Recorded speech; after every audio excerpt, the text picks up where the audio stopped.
नमस्कार। PIL subject में आज हम एक इम्पॉर्टेंट टॉपिक पढ़ रहे हैं। वह है विधिक सहायता या विधिक सेवा करने के लिए जो एप्लीकेशन दी जाती है उसका फॉर्मेट क्या होगा। यह क्वेश्चन प्राय कर आपके एलएलबी के पेपर्स में आता ही है, तो ये आप अच्छे से कीजिएगा। और ये बहुत इजी क्वेश्चन है। इसका आंसर बहुत इजी है कि आपने line wise points wise study कर लिया तो बहुत कम टाइम में आपका ये क्वेश्चन हो जाता है। तो इसलिए अगर ये क्वेश्चन आता है तो आप ज़रूर अटेंड कीजिए, कम टाइम में आपके फुल मार्क्स आने के चांसेस रहेंगे। तो हम शुरू करते हैं कि विधिक सहायता हेतु आवेदन का प्रारूप।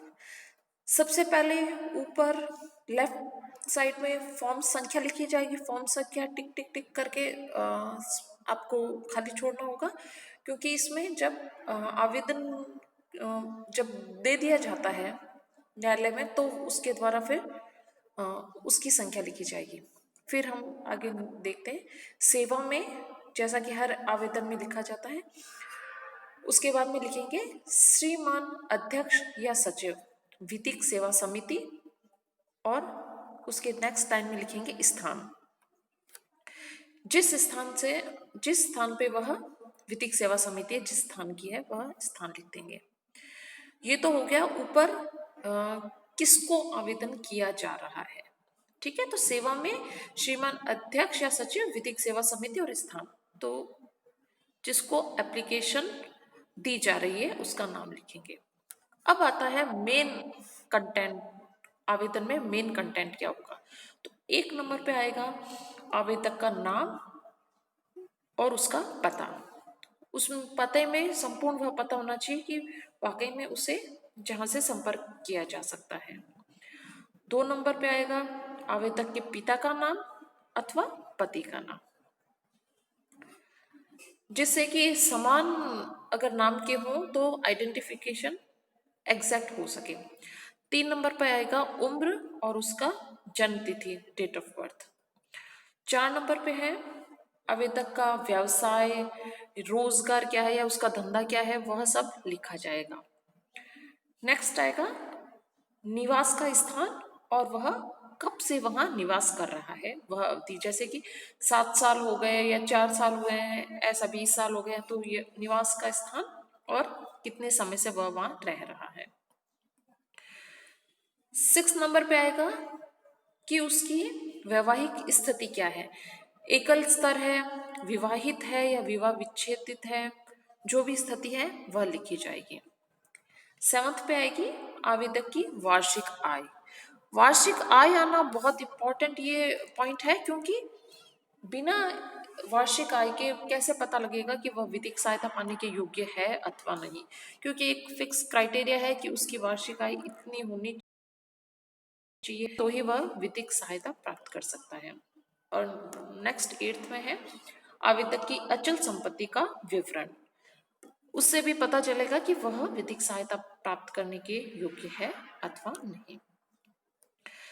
फिर 8th के बाद में 9th पॉइंट हम देखते हैं न्यायालय, अधिकरण या अन्य प्राधिकरण का नाम जिसमें कि मामला संस्थित किया जाना है या लंबित है। नेक्स्ट है प्रतिपक्षी का नाम और पता, यानी कि जिस पर केस किया गया है उसका एग्जैक्ट नाम और पूरा पता के साथ होना जरूरी है। नेक्स्ट पॉइंट आता है मामले का संक्षिप्त कथन, और साथ ही उसके साथ यह दस्तावेज भी अटैच होनी चाहिए कि जिस पर कि वह आवेदक निर्भर करता है, और उन सभी की प्रतिलिपियां होनी आवश्यक है। इस तरह से मामले का संक्षिप्त कथन इस वजह से है ताकि आवेदन जब प्राप्त होता है तो न्यायालय यह देख सके, जो विधिक सेवा समिति है वह ये देख सके कि वाकई में वाद जो किया गया है प्रथम दृष्टया चलने लायक है अथवा नहीं। नेक्स्ट है वकील जिससे संपर्क किया गया हो, यदि कोई है तो उस वकील का नाम और जिसकी सहायता आवेदक पाना चाहता है उस वकील का नाम भी वह लिखेगा। नेक्स्ट है कि क्या उसी विषय वस्तु के संबंध में कोई कार्यवाही किसी न्यायालय, अधिकरण या अन्य प्राधिकरण में संस्थित की गई है, और यदि है तो उसके क्या परिणाम है। यानी कि न्यायालय यह जानना चाहता है कि क्या इसी आवेदक द्वारा पहले कोई कार्रवाई की गई है इसी विषय वस्तु के संबंध में, यानी कि पूर्व कार्रवाई का विवरण इसमें दिया जाना आवश्यक है। नेक्स्ट है कि विधिक सहायता प्राप्त करने के लिए आवेदक ने पहले से ही क्या कोई आवेदन किया है और उसे स्वीकार किया गया था या नामंजूर किया गया था, उसका स्पष्ट विवरण दिया जाना जरूरी है। और अगर स्वीकार किया गया था तो उससे उसने कितनी विधिक सेवा उसको क्या प्राप्त हुई थी, उस सब का विवरण दिया जाना जरूरी है। तो फ्रेंड्स, आपने देखा कि ये 14 पॉइंट्स में आपका ये पूरा एप्लीकेशन कंप्लीट हो गई है, और यह आप बहुत कम टाइम में लिख सकते हैं। एग्जाम में आप इसे अटेंड करते हैं तो ये बहुत अच्छा मार्किंग वाला क्वेश्चन रहेगा आपका। और उसके बाद में लास्ट में लिखेंगे आवेदक के हस्ताक्षर राइट साइड में, और लेफ्ट साइड में लिखेंगे स्थान व दिनांक, यानी कि किस स्थान पर यह एप्लीकेशन लिखी गई है और किस डेट को लिखी गई है। और नीचे 3 लाइनों में होगा सत्यापन, यानी तस्दीक, जो कि हर एक एप्लीकेशन में लास्ट में होती है। वो इस पर्पस है कि ऊपर जो भी जानकारी दी गई है उसके संबंध में वह आवेदक सत्यापन करता है कि जो भी उसने लिखा है वह सही है, और अगर गलत होती है तो वह उसके लिए जिम्मेदार होगा, और इसलिए सत्यापन करके आवेदक के हस्ताक्षर भी होते हैं। तो देखते हैं सत्यापन में क्या हम फॉर्मेट होता है सत्यापन का, कि मैं डैश डैश, वो आवेदक के नाम पता, नाम फादर्स नेम पता आ जाएगा, ऊपर मुताबिक विधिक सहायता या विधिक सेवा के लिए आवेदन देने वाला या देने वाली हूँ या करने वाली हूँ। तो यह सत्यापन करती हूँ कि आवेदन में दी गई सारी जानकारियां सही और सत्य है, और इसमें फिर आवेदक अपने हस्ताक्षर करेगा। अब हम देखते हैं पात्रता प्रमाण पत्र का प्रारूप क्या होगा। तो यह प्रारूप होगा कि यह सत्यापित किया जाता है कि श्रीमती या सुश्री डैश, फिर पुत्र पत्नी जो भी हो, फिर जाति, आयु, व्यवसाय और निवासी, इन सबको लिखते हुए, यानी कि उस सब का संपूर्ण विवरण होगा आवेदक का। मेरी निजी जानकारी के अनुसार निर्धनता के आधार पर विधिक सहायता या विधिक सेवा प्राप्त करने का अधिकारी है, और इसकी वार्षिक आय डैश डैश है, वह अनुसूचित जाति अनुसूचित जनजाति का सदस्य है। तो यह पात्रता प्रमाण पत्र जो होगा वह किसके द्वारा हस्ताक्षरित किया जाएगा, प्रमाण पत्र के पर किसके हस्ताक्षर और सील होंगे, उसमें से हो सकते हैं विकास अधिकारी होगा, या तहसीलदार होगा, या सांसद, या विधायक, या नगर पालिका अध्यक्ष, या स्कूल का प्राध्यापक, या पंचायत समिति का प्रधान, या जिला प्रमुख, या सरपंच। इनमें से किसी द्वारा यह पात्रता प्रमाण पत्र आवेदक को फिल करवाना जरूरी है। इस जो पात्रता प्रमाण पत्र में है, इसमें सबसे पहले तो आवेदक के बारे में संपूर्ण जानकारी आ जाएगी। उसके बाद में 3 महत्वपूर्ण पॉइंट है कि वह विधिक सेवा प्राप्त करने का अधिकारी है, उसकी वार्षिक आय ये है, और वह इस जाति का सदस्य है। ठीक है। और इसके बाद में वचनबद्धता का प्रारूप।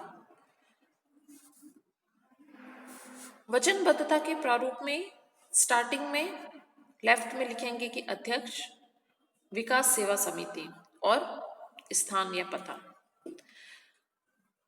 फिर इसमें 2 पॉइंट्स में लिखेंगे हम। फर्स्ट पॉइंट में है कि मैं प्रार्थी, उस प्रार्थी का नाम, फादर्स नेम या पति का नाम, वचन देता हूं कि जो भी विधिक सहायता की राशि प्राप्त करूंगा उसका सही उपयोग व उपभोग नहीं करने की स्थिति में समस्त राशि विधिक सेवा समिति को लौटा दूंगा।